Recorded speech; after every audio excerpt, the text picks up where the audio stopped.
It was July, and Hugh and I were taking the Paris metro from our neighborhood to a store where we hoped to buy a good deal of burlap.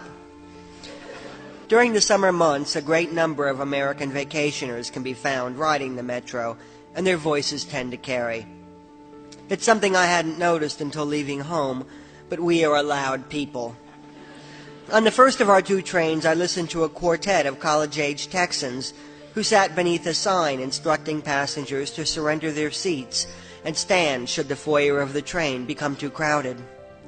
The foyer of the train quickly became too crowded, and while the others stood to make more room, the young Texans remained seated and raised their voices in order to continue their debate, the topic being, which is a better city, Houston or Paris?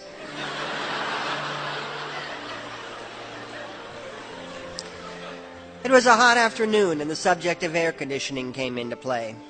Houston had it. Paris did not. Houston also had ice cubes, tacos, plenty of free parking, and something called a Sonic burger. Things were not looking good for Paris, which lost valuable points every time the train stopped to accept more passengers. The crowds packed in, surrounding the seated Texans and reducing them to four disembodied voices. From the far corner of the car, one of them shouted that they were tired and dirty and ready to catch the next plane home. The voice was weary and hopeless, and I identified completely. It was the same way I'd felt on my last visit to Houston